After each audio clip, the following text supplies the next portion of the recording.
Limitations और drawbacks of range. आज हम इसको समझते हैं कि क्या लिमिटेशंस हैं, कि हम रेंज की बेस के ऊपर अगर कोई कंक्लूजन निकालें तो उसमें कुछ इन्फॉर्मेशन मिसिंग होती है, वो क्या होती है आज इसको हम समझते हैं। देखिए टेम्परेचर की मैं बात करता हूँ कि मेरे पास जो टेम्परेचर की इन्फॉर्मेशन है वो कुछ अधूरी है, यानी यहाँ पर डाटा कंप्लीट फॉर्म में नहीं है। ठीक है, फ़र्ज़ करें जो मेरे पास इन्फॉर्मेशन है उसमें जो वैल्यूज़ है वो ये हैं कि -10 डिग्री सेल्सियस है। ठीक है, और मुझे ये मालूम है कि इसमें 20 डिग्री सेल्सियस एक वैल्यू आ रही है, और एक मुझे ये वैल्यू मालूम है कि इसमें 30 डिग्री सेल्सियस वैल्यू एक आ रही है। ठीक है, अगर आप इस डाटा की बेस के ऊपर रहते हुए रेंज फाइंड करते हैं तो आप क्या करेंगे, मैक्सिमम यानी एक्सट्रीम वैल्यूज़ जो होती हैं आपके पास, जैसा 30 डिग्री सेल्सियस और -10 है, तो ये माइनस साइन होने की वजह से पॉजिटिव साइन आ जाएगा यहाँ पर, और आप इसकी जब रेंज फाइंड करेंगे तो ये 40 डिग्री सेल्सियस आ जाएगी। ठीक है, अब आपको ये रेंज तो पता चल गई है कि यहाँ पर टेम्परेचर कम से कम और ज़्यादा से ज़्यादा कितना हो सकता है।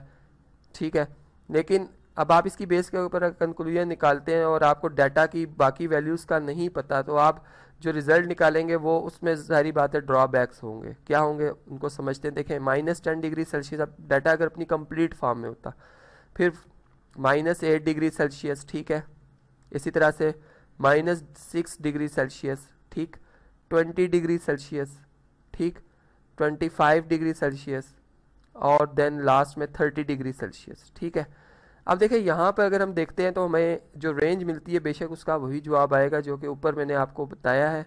मैक्सिमम और मिनिमम का जो डिफरेंस है, यानी 30 डिग्री सेल्सियस प्लस हो जाएगा -10 डिग्री, तो ये चूँकि -10 इसलिए प्लस हो जाएगा, यानी यहाँ पे +10 डिग्री सेल्सियस, तो ये आपके पास 40 डिग्री सेल्सियस आ जाएगा जवाब। अब देखें यहाँ पर अगर आप देखें तो टेम्परेचर जो ज़्यादातर रहा है वो नेगेटिव में रहा है। ठीक है, जबकि कुछ टेम्परेचर जो वो पॉजिटिव में आ रही है उसकी वैल्यूज़, जबकि अगर आप इस इंफॉर्मेशन की बेस के ऊपर कंक्लूजन निकालेंगे तो उसमें आपको शायद ये फील हो कि एक दफ़ा टेम्परेचर नेगेटिव में गया, यानी 0 से बिलो रहा है, बाकी टेम्परेचर 0 से अबव रहा है। ठीक है, तो एक यानी ड्रॉबैक है कि आप इसकी बेस के ऊपर जो मुकम्मल एतबार, यानी डाटा जब कंप्लीट फॉर्म में नहीं होगा तो आप रेंज की बेस के ऊपर जो कंक्लूजन निकालेंगे वो इनकम्प्लीट होगा या इफेक्टिव नहीं होगा। इसी तरह से एक और एग्जांपल से समझते हैं कि मैं कहता हूँ एक प्लेयर है, आफरीदी की चले एग्जांपल लेते हैं कि एक प्लेयर को हम बेहतर प्लेयर या उसकी कारकर्दगी की बेस के ऊपर हम कहते हैं कि ये प्लेयर बहुत अच्छा है या बहुत ख़राब है, तो को कैसे इसको हम मैनेज कर सकते हैं। देखिए यहाँ पर अगर हमें ये पता हो कि एक मैच में इन्होंने 105 स्कोर किया, ठीक है, एक मैच में इन्होंने 70 स्कोर किया, और एक मैच में इन्होंने जी 10 स्कोर किया हुआ। ठीक है, अगर आप इस बेस के ऊपर रेंज फाइंड करते हैं, अब देखिए इसमें डाटा में बहुत कम वैल्यूज़ हैं, तो इससे जो रेंज निकलेगी ज़ाहिर बात है कि वो उसमें वो अफेक्ट नहीं होगा, वो कंक्लूजन जो मकसद है इसका वो फेल हो जाएगा। यानी 105 में से अगर आप 10 सब्ट्रैक्ट करते हैं तो जवाब आता है जी हमारे पास 95। ठीक है, अब ये तो हम कह सकते हैं कि वेरिएशन काफ़ी है, यानी ये बहुत अच्छा स्कोर भी कर सकते हैं, बहुत कम भी स्कोर कर सकते हैं, इनमें काफ़ी जो है वो रिस्क है टीम को।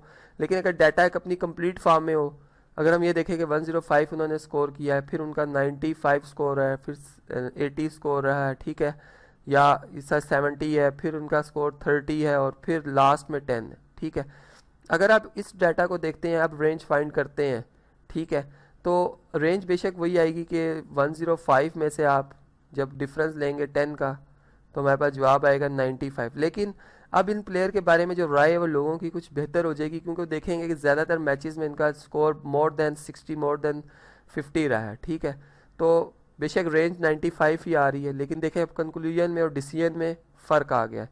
तो ये थी लिमिटेशन। अब इसी तरह से एक ग्रुप डाटा है, आप ग्रुप डाटा में जब आप बहुत ज़्यादा वैल्यूज़ बढ़ा देते हैं या बहुत कम कर देते हैं तो ज़ाहिर बात है उससे भी जो रेंज हम फाइंड आउट करते हैं वो उस पर अफेक्ट, यानी हमारे पास इस तरह से पड़ता है कि डाटा की हमें चूँकि मेन जो उसमें ऑब्जर्वेशंस आ रही हैं वो नहीं होती, रेंज तो फाइंड आउट हो जाती है क्योंकि उसके लिए सिर्फ मैक्सिमम और मिनिमम वैल्यू चाहिए होती है। तो आज के इस टॉपिक में हमने समझा कि लिमिटेशन या ड्रॉबैक्स जो रेंज के हैं वो क्या हो सकते हैं।